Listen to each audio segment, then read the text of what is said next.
बिस्मिल्लाहिर्रहमानिर्रहीम। अस्सलाम वालेकुम नाज़रीन, मैं हूं सलमान नईम अब्बासी और आप देख रहे हैं मेरा YouTube channel. Lahore high court ने हमज़ा शहबाज के वज़ीर आला के इंतखाब को कलअदम करार दिया है और फ़ैसला किया है कि वज़ीर आला के इंतखाब के लिए दोबारा वोटिंग की जाए। अब लाहौर हाई कोर्ट के इस फ़ैसले के बाद सियासी गहमा गहमी और ज़्यादा हो गई है और जो नंबर्स गेम है वो अहमियत इख्तियार कर गई है कि किसके पास कितने नंबर्स हैं और किसके पास कितने। तो अगर लाहौर हाई कोर्ट के इस तफसीली फ़ैसले को पढ़ें तो लाहौर हाई कोर्ट ने वाज़े कर दिया है कि कल 4 बजे 1 जुलाई को 4 बजे दोबारा वज़ीर आला के लिए वोटिंग हो और 2 जुलाई को 11 बजे नेक्स्ट डे उससे हल्फ बर्दारी हो, जो भी वज़ीर आला मुंतखब हो, जो भी ज़्यादा वोट्स ले। तो साथ ही अदालत ने यह भी कहा है कि अगर इजलास को मुलतवी किया गया या पहले की तरह कुछ हरबे इख्तियार किए, जैसा पहले ताहीरी हरबे इस्तेमाल किए थे, कुछ डिले किया था, तो अगर इस तरह किया गया तो तौहीन अदालत समझी जाएगी। कल 1 जुलाई को 4 बजे इस पे वोटिंग हो दोबारा और जो भी वज़ीर आला मुंतखब हो, जो भी ज़्यादा वोट्स ले, वो 2 तारीख को 11 बजे वो अपना हलफ उठा ले, जितना जल्दी हो सके, यानी 11 बजे वो अपना हलफ उठा ले।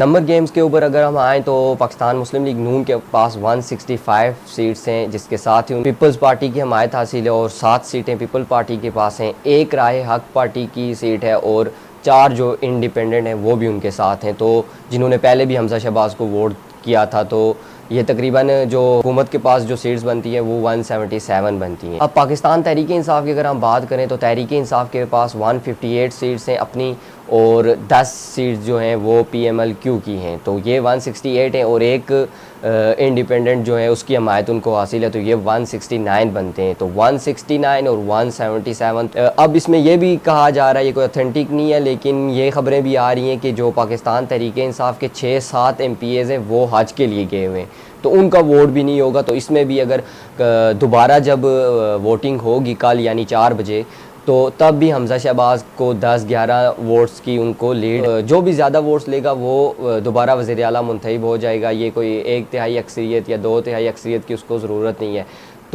तो ये पाकिस्तान तहरीक इंसाफ वैसे ही 10-11 वोट्स पीछे है और अगर वो 6-7 MPs भी उनके नहीं हैं, वो हज पे गए हुए हैं, तो ये मज़ीद उनके पास 161-162 हो जाएंगे, जिसके बाद हमज़ा शहबाज जो हैं उनको कोई ज़्यादा चीज़ पे मसला होता दिखाई नहीं दे रहा, वो कल दोबारा वज़ीर आला मुंतखब हो जाएंगे। अब पाकिस्तान तहरीक इंसाफ के जो रहनुमाएँ उनका इस फ़ैसले के बाद क्या रद्द अमल है, ये भी मैं आपको दिखा देता हूँ। जो पाकिस्तान तहरीक इंसाफ की रहनुमाएँ शीरी मज़ारी साहिबा, उन्होंने इसके ऊपर एक ट्वीट किया है, मैं आपको वो ट्वीट पढ़ के सुना देता हूँ। शीरी मज़ारी जी कहती हैं कि जी great victory for constitution and law today, कानून और आइन की फ़तह इसको कह रही हैं। अभी कुछ दिनों पहले ही पाकिस्तान तहरीक इंसाफ के रहनुमाओं और सपोर्टरों की जानिब से लाहौर हाई कोर्ट को लोहार हाई कोर्ट कहा जा रहा था, यानी कि ये शरीफ ख़ानदान के हक़ में सिर्फ फ़ैसले सुनाते। तो मेरे ख्याल से इस फ़ैसले के बाद अब उनके तो मुंह बंद हो जाने चाहिए।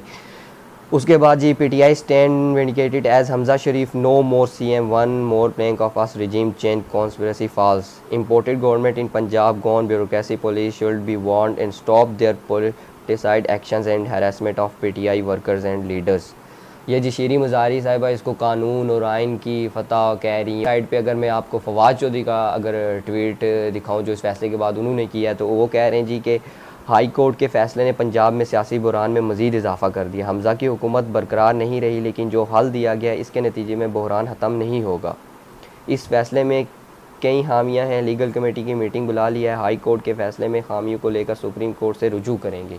अच्छा जी, ये कह रहे हैं कि इससे मज़ीद जो है वो आइनी बहरान पैदा होगा और इसको अब सुप्रीम कोर्ट में रुजू करने जा रहे हैं। तो वो भी मेरे ख्याल से इस फ़ैसले से ज़्यादा उनके हिसाब से ये फ़ैसला नहीं आया, क्योंकि उनको भी पता है कि हमज़ा शहबाज, लाहौर हाई कोर्ट ने ये कहा है कि कल लाजमी इस पर दोबारा वोटिंग होनी चाहिए। अगर वोटिंग इस पर ना की गई, डिले किया गया इस चीज़ को, तो ये तौहीन अदालत होगी, जो इससे पहले भी पाकिस्तान तहरीक इंसाफ हो चुकी है कि उन्होंने तौहीन अदालत की है। तो अब मेरे ख्याल से फवाद चौधरी को भी ये लग रहा है कि पाकिस्तान तहरीक इंसाफ जो वो एक हमज़ा शहबाज के ऊपर एक तलवार लटक रही थी कि वो कलअदम करार दिया जा सकता है उनके इंतखाब को, अब मेरे ख्याल से वो जब कल दोबारा वोट लेके उन लोगों के बगैर वो वोट ज़्यादा लेके मज़ीद कॉन्फिडेंट हो के दोबारा वज़ीर आला की कुर्सी पे आ जाएंगे, क्योंकि उनके ऊपर वो तलवार जो लटक रही थी वो भी चली जाएगी और मज़ीद कॉन्फिडेंट हो के वो अपना काम कर सकेंगे। तो पाकिस्तान तहरीक इंसाफ के रहनुमाएँ वो इस फ़ैसले को जब तफसीली फ़ैसला जब उन्होंने पढ़ा है, तो उसके बाद वो कोई ज़्यादा इस चीज़ से खुश नहीं है और इस फैसले से वो खुश नहीं दिखाई दे रहे।